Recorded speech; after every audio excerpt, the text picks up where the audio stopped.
Hi guys, today's date is September 11th, and most of you have probably heard about in school before that today is a significant day in the United States history. It's a day where terrorist attacks happened in New York, Washington, D.C., and Pennsylvania. And today we're going to read a story. It is called America is Under Attack by Don Brown. I like to read the story every year because I think it tells a pretty good job of what happened that day. And I was actually in third grade, like you guys were, when this day happened. So this is America is Under Attack.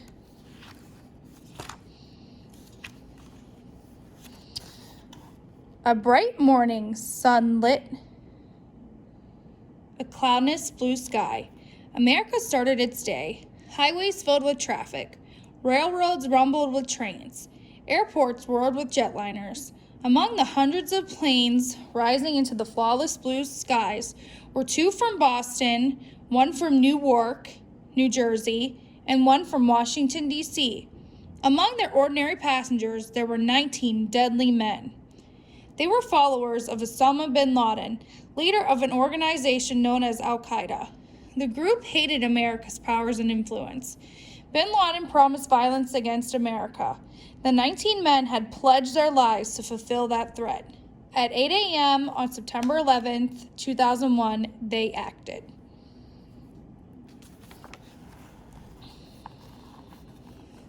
With knives, pepper spray, and threats of bombs, they stormed the four airliner pits and wrestled control away from the pilots. The jets were no longer just ordinary airplanes. They were weapons. The planes banked away from their flight paths and headed for their targets. On one of the planes, a flight attendant managed to alert on-the-ground authorities to the hijacking. She reported, "Something is wrong. We are flying very, very low." Before them loomed the World Trade Centers on the lower tip of New York Manhattan's island. Each skyscraping tower was just over 1,350 feet tall and boasted 110 floors. More than 14,000 early bird workers had already arrived, a fraction of the 50,000 who worked there. At 8:46 a.m., the plane slammed into the North Tower. Flying at 450 miles per hour, the jet exploded through floors 93 to 99. The earth shook. Debris and flame hurtled from the opposite side of the building. Fire Chief Joseph Pfeiffer was out with a truck and his crew in Lower Manhattan when he heard the plane approach. He looked up and watched the jet smash into the tower. "Everyone, get in the rigs, because we're going down there," he said. Inside the tower, an inferno of jet fuel shot down 1,000 feet of elevator shaft to the lobby and lower levels. "I heard a roar," said Police Captain Anthony Whitaker, who had been standing his regular early morning watch at the base of the tower. "I saw a gigantic fireball. I turned and ran." The building suffered horrible damage. People on lower floors could escape down the stairs, but hundreds of others on higher floors were trapped by burning wreckage and ruined stairwells. Many used their cell phone to call for help. 3,000 calls were made to 911 emergency system in 10 minutes after the crash. Overloaded circuits made connections difficult. Trapped people were told to wait for help. Chief Pfeiffer and his team marched into the North Tower and set out the alarm for more firefighters. They and other rescue workers quickly arrived, sirens blaring. Emergency vehicles flooded Lower Manhattan. Within 17 minutes of the crash, 1,000 fire, police, and rescue workers swarmed the World Trade Center. Many were off duty. They simply reported to the scene when they heard the news. Among the rescue workers arriving at the North Tower was Chief Pfeiffer's brother, Kevin, a lieutenant in the fire department. The two men shared a few moments together, then turned to their duties. The chief remained in the lobby to direct the arriving firefighters. His brother headed toward the crash site. Two companies of firefighters were ordered up the flaming wreckage 19 stories above. They entered a stairwell and began the 1,000-foot vertical climb, each firefighter carrying more than 80 pounds of equipment. Without elevators, it would take more than an hour to reach the impact site. We started up from the ground floor. We would take it to 10 floors at a time and catch our breath, said a fire captain. This way, we would have some energy to do whatever we were going to do when we got to the upper floors. The fire department's plan wasn't to fight the fire. Fire systems in the building were probably damaged and possibly inoperable, so we determined early on that this was going to be strictly a rescue mission. We were going to get people out, and then we were going to get out, said a fire chief. The fire department ordered everyone out of the building. A tower evacuation had never been attempted before. It had never been practiced nor ever been planned. No one had imagined a catastrophic that would require it. Meanwhile, Captain Whittaker, the police captain who'd earlier dodged the fireball in the tower lobby, ordered a full evacuation of the World Trade Center, the collection of buildings that was home to the Twin Towers. Poor communications and a damaged public address system made it nearly impossible to broadcast the evacuation order. People in the buildings continued to receive mixed messages from emergency operators, sometimes to stay put and other times to leave immediately. Some people left, others departed and returned. In the North Tower, the fire department even had trouble contacting their firefighters as they climbed to the impact zone. Their handheld radios were barely operated. Making and receiving orders was hit or miss. High on the 88th floor, Frank Del Martini, the building's construction manager, hadn't heard anything from the rescue operation based in the lobby. He didn't even know about the plane crash. He thought someone had planted a bomb or that mechanical room had exploded. His office was wrecked. The ceiling had collapsed, flames licked the walls, and smoke filled the air. Dazed people stumbled about. He survived the ruins, gathered a team, and went to work. First, De Martini discovered an open stairway and sent more than 25 people who had been trapped. Among them was his 89-year-old co-worker, Mo Lipson. My heart was pumping harder than usual, Mo said. Then De Martini, along with a co-worker, Pablo Ortiz, and others, made their way up to the 89th floor. They found more people trapped by debris and freed them, sending the rescue people down the stairwell. De Martini and Ortiz continued up toward an unknowable chaos, looking for more trapped survivors. The floors at the crash site were a tangle of burning wreckage. Smoke billowed across lower Manhattan. On the floors above the burning rubble, hundreds of people were trapped, using phones and email, and voices sometimes calm and others frantic.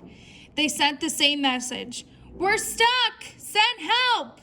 Police helicopters flew close. People were hanging out of the building, gasping for air. Said a helicopter crew member. There was no way of getting near anyone in a window. We were helpless, totally helpless. Heavy smoke and intense heat from the fire made rescuing people from the roof impossible. Some of the trapped people jumped. Suddenly, a helicopter pilot shouted, "There's a second plane!" Stanley Bramnath saw the second jet race straight at his 81st floor office at the South Tower. He dived under his desk, screaming. Everything exploded.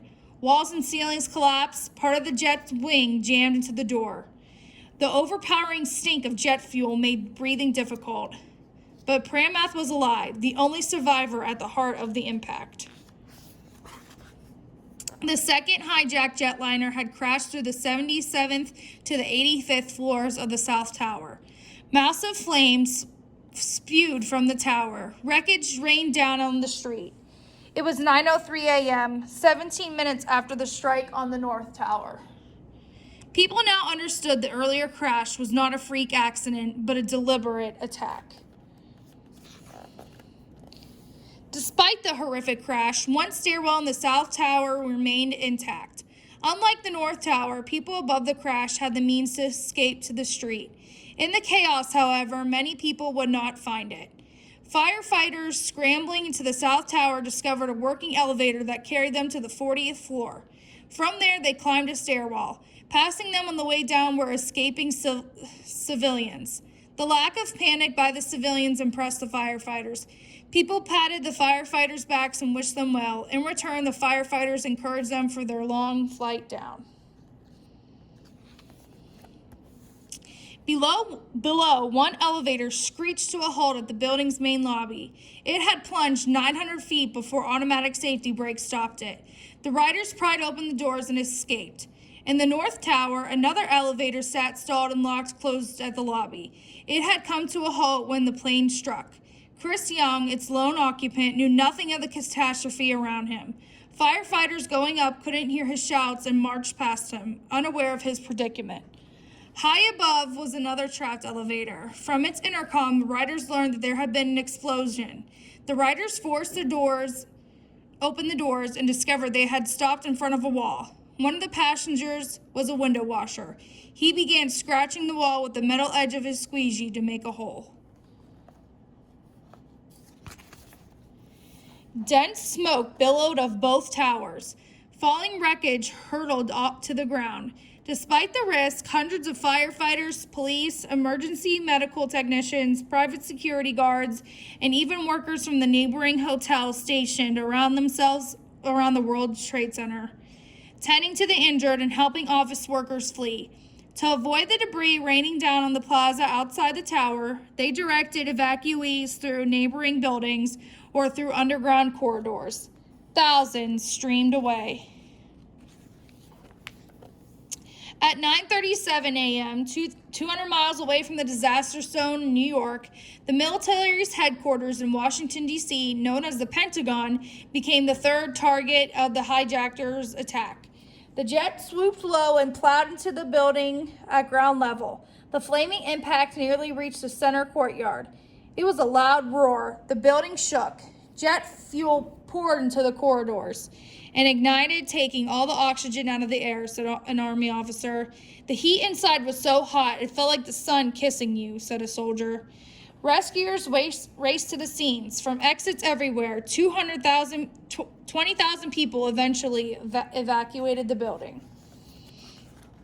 Back in New York, the wreckage of the South Tower, Stanley Pranmith yelled, "Help! Help! I'm buried! Is anybody there?" Brian Clark was there. He had been fleeing his ruined office when he heard shouts. Clark and Pranmith clawed the rubble. Clark yanked the trapped man free, and the two fell on the floor in a hug. "I'm Brian," Clark said. "I'm Stanley," Pranmith said. The two men found a stairwell and headed down. Thousands of people escaped down the tower stairwells. The injured, the old, the handicapped, helped by friends, by strangers. People shared drinks. A blind man came down with his guide dog. Two brothers trudged the stairwells.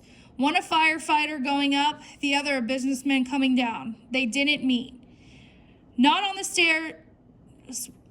stairs were co-workers Ed Baya and Abe Zamowitz.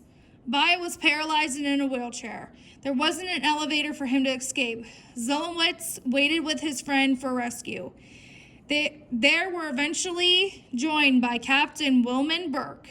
Together, the three waited for available rescue workers to carry Baya down. By 10 a.m., lines of firefighters stretched all the way to the 55th floor to the North Tower. At the same time, in the South Tower, one hard-charging chief made it all the way to the impact zone on the 78th floor. Chief Oriel Palmer used the elevator to travel 40 stories and then raced up 38 flights of stairs on foot. Hundreds of miles away, another kind of desperate action unfolded. The fourth hijacked plane was still in the air, ceasing the Pennsylvania sky. By way of cell phones called to the ground, passengers learned of the attacks in New York and Washington. The passengers decided they had to fight back. They stormed the cockpit. The hijacker pilot pitched and banked the plane to throw the passengers off balance. At 10:03 a.m., the jet rolled it onto its back and roared earthward. The passengers were still battling when the plane smashed into a field in Shanksville, Pennsylvania. Meanwhile, in New York, molten aluminum poured from the South Tower as the remains of the jetliner melted. Watching the disaster was a city building engineer, one of the many government officials who had rushed to the scene. Surveying the damage, he warned fire department commanders that the tower was close to collapsing. The warning came too late. At 9:59 a.m., the South Tower came down. In 10 seconds, the mammoth building was reduced to rubble.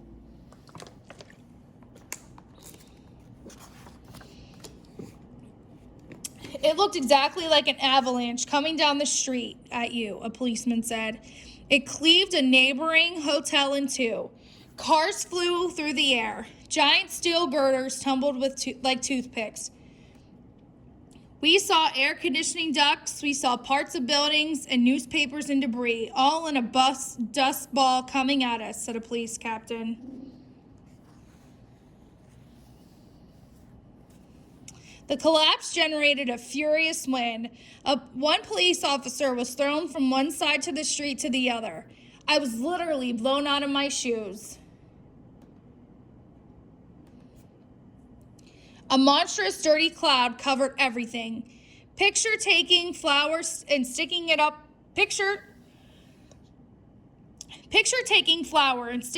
your nose and in your mouth. That's what breathing was like, said another officer. At the same time, I'm feeling debris hitting my legs, hitting my ankles, and hearing it up a pile above me.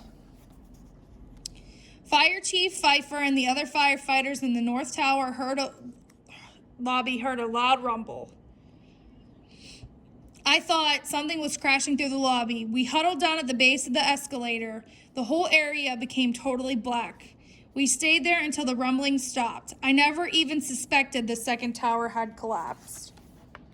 In the North Tower lobby, the doors of a stalled elevator opened. The collapse of the South Tower had cut the power to the elevator's door locks.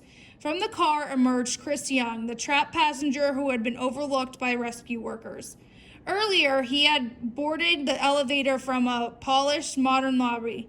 Now he shuffled through clouds of dust over rubble and debris, alone. Pfeiffer and the other firefighters had fled the lobby when the wreckage at the South Tower billowed through. Up to that moment, few people believed the buildings could be brought down. They had been designed to survive a jetliner collision. The towers had survived a massive terrorist bombing in 1993, and by the city's fire regulations, the floors were supposed to withstand 2 hours of fire. Now the chief's orders came quick. Tower 1 to all units, evacuate the building, evacuate the building. A police helicopter hovered near the top of the wounded North Tower. It looks like it's glowing red, the pilot said. Moments later, he added, it appears to be buckling. Not all the firefighters in the tower heard the evacuation order. Some didn't believe it. Others wanted to evacuate as a unit and waited for fire company fellows to gather. Many of the emergency workers climbing the stairs were unaware that the South Tower had collapsed and failed to grasp the urgency of the evacuation order. Some wanted to catch their breath before continuing. We'll come down in a few minutes, said one. When Fire Captain Jay Jonas learned the South Tower had crashed, he said, it's time to get out of here. He led a small group of rescuers down at the North Tower stairwell. Around the 12th floor, they met a growling and crying Josephine Harris. Bad feet and a 60-story descent had brought the office worker to a stop. Bring her with us, Jonas said. They urged her along, but the pace was very, very slow. At the 4th floor, Josephine quit. We're just going to have to drag her, Jonas thought. Then he felt shaking and the floor rolled like a wave. The tower pancaked down. With tremorous booms, one floor hit another, 10 stories a second. The banging, screeching, roaring, collapsing floors drove a furious wind ahead of it. One of Jonas's groups was tossed a floor below. Another was thrown 3 floors down. The other hugged the floor. A quarter mile, 1,350 feet of glass, metal, plastic, marble, rubble, telephones, copiers, office desks, filing cabinets, ceramic tiles, drywall, copper pipes, steel sheets, steel beams, and steel rods fell around them. It crushed a neighboring Trade Center building and demolished a nearby hotel already cleaved in two by the collapsing South Tower. It was 10:28 a.m. In 102 minutes, hijackers had destroyed the World Trade Center, crippled the Pentagon, and doomed 4 jetliners. 2,973 people were dead, more than the number of Americans killed at Pearl Harbor or on D-Day. It was the largest loss of life on American soil as a result of a hostile attack. Among the lost were faithful friends Ed Baya and Abe Zomowitz, along with the firemen who didn't desert them. William Burke. Chief Palmer, the first uniformed rescuer to reach the South Tower 78th impact site, perished. Frank Del Martini and Pablo Ortiz died too, but not before rescuing scores of others, mostly strangers. Stanley Pramnath and Brian Clark survived. Trapped elevator passenger Chris Young escaped too. A surprised fireman discovered him in the North Tower and whisked him to safety. 89-year-old Mo Lipson climbed down 88 floors, walked a mile, and then hailed a cab to take him home. The window washer and people in the elevator with him tunneled through drywall and ceramic tiles into a bathroom. They all escaped. The window watcher even brought out his bucket and squeegee. Incredibly, 16 people survived inside the North Tower, including Captain Jonas's crew. Josephine Harris's pace had been a charm. The building came down all around them, but the exact spot where they huddled in the stairwell remaining standing. If the group had moved faster or slower, they would have died in the wreckage. She and the rescuers would later exchange Christmas cards. Chief Josephine Pfeiffer survived, but not his fireman brother. The two last spoke in the North Tower lobby, moments before Lieutenant Kevin Pfeiffer led his men up. Kevin Pfeiffer wasn't recovered from the wreckage until February. Joseph Pfeiffer was there. Not only did I see him going into the towers, but I also brought him out, said the chief.